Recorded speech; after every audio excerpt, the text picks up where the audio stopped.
Joran Kade, personal log. Stardate 79226.1. After 18 months of drafting schematics, running simulations, design revisions, and more sleepless nights than I care to count, my vision for the future of Starfleet is now a reality. The Relentless Dawn is ready for service.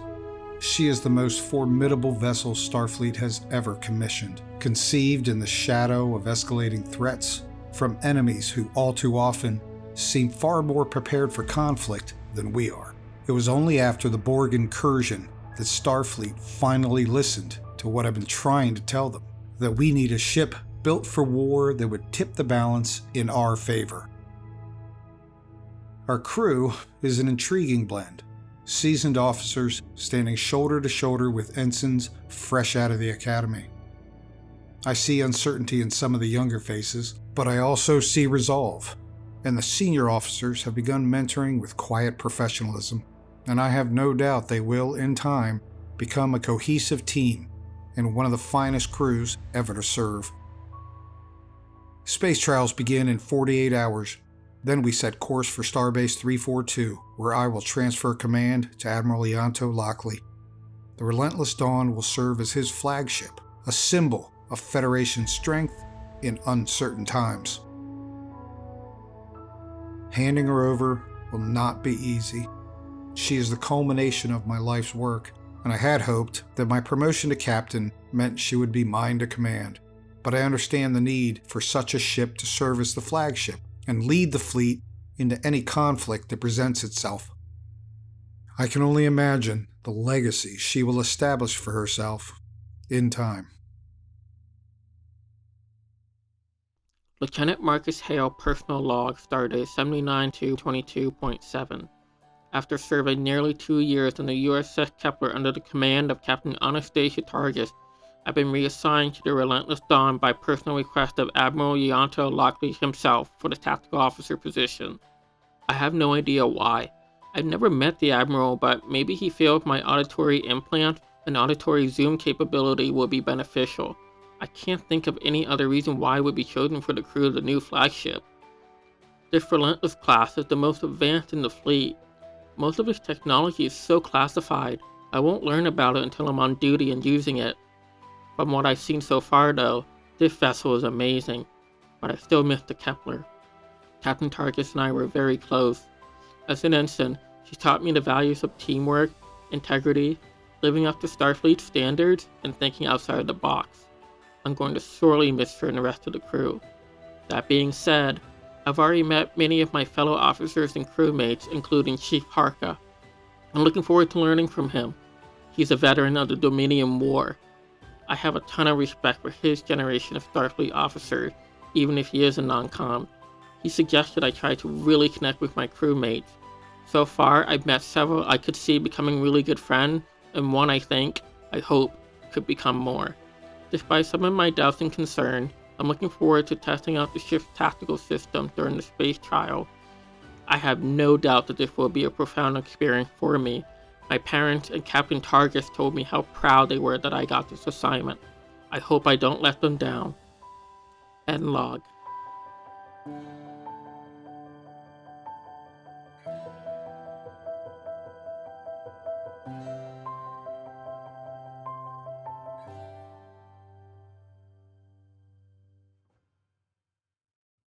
Personal log, stardate 79227, Master Chief Petty Officer Brett Harka recording.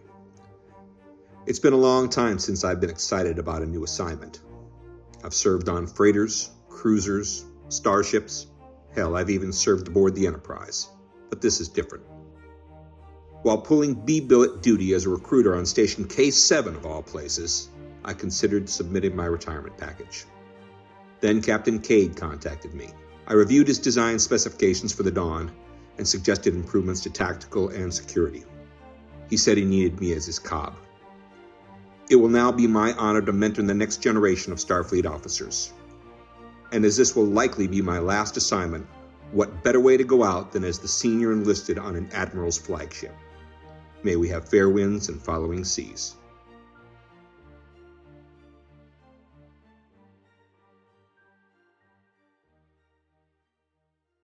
To Commander Jessa Ward, personal log, stardate 79226.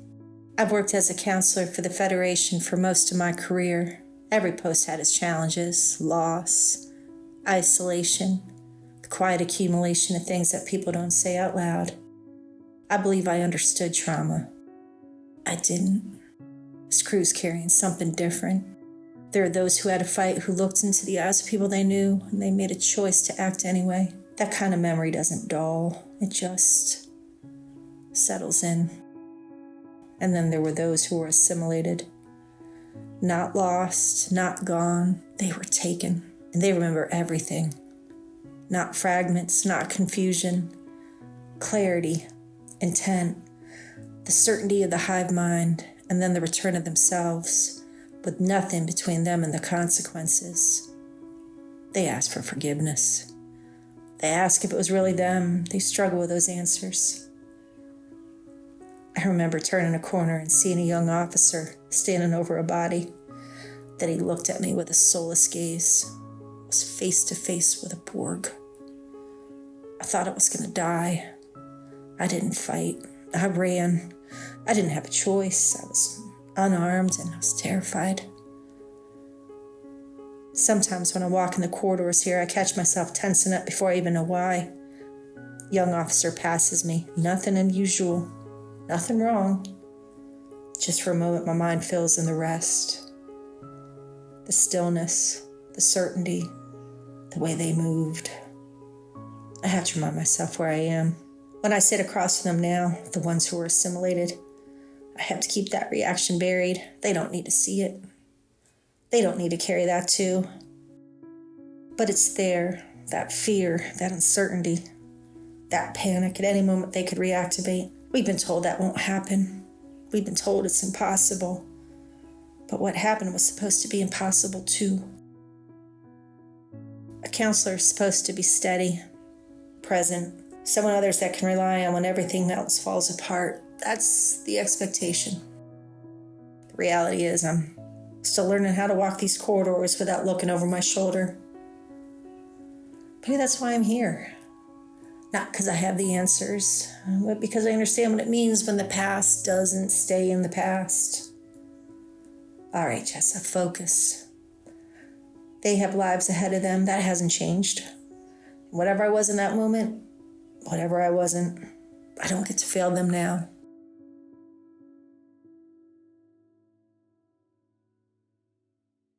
Admiral Ianto Lockley, personal log, stardate 79227.8.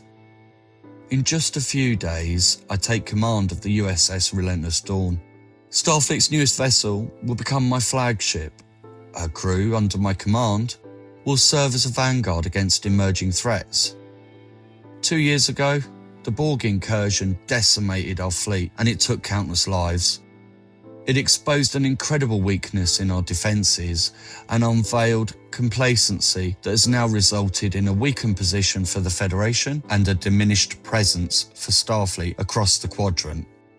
Some have said that the Relentless Dawn will invite conflict with neighbouring species, that we're setting the wrong tone in a period where we should be seeking as peaceful a coexistence as possible. But in the past 6 months alone, Cardassians and various factions of the Klingon Empire have all been making incursions into Federation space. If we do nothing, they will almost certainly perceive that as weakness or an inability on Starfleet's part to engage them. The Dawn's first assignment will be to assess and address these potential problems. The stress our task will place on the crew cannot be underestimated. The Dawn's new family will be a mix of new recruits and seasoned officers, all of whom carry baggage from the Borg attack. I can only hope that we defeat our own demons before having to do battle with any other external threats. End log.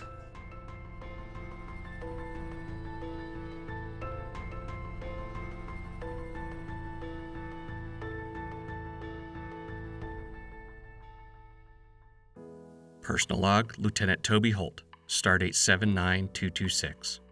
No more waiting. 0600 tomorrow, I board the Relentless Dawn for space trials, the first warship in Starfleet. So fresh off the assembly line, I've only been able to pilot sims, but not tomorrow. Tomorrow, I'll be at the helm. Not sure how much sleep I'm going to get tonight. I added a couple new modifications to the dermal generator, so I can hide my spots for closer to 36 hours, rather than just 24.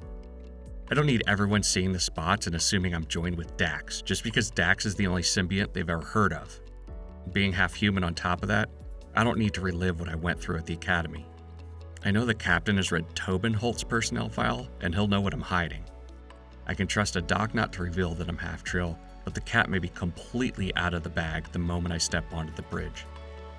I've heard a lot about Captain Kade's accomplishments and how involved he was with designing the ship, but other than that, I don't know anything about the man.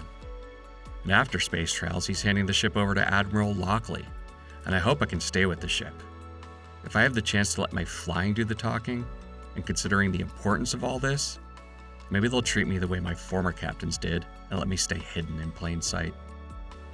Regardless, if my tenure with the Relentless Dawn lasts 10 minutes or 10 years, I'm going to be damn sure to make the most of it.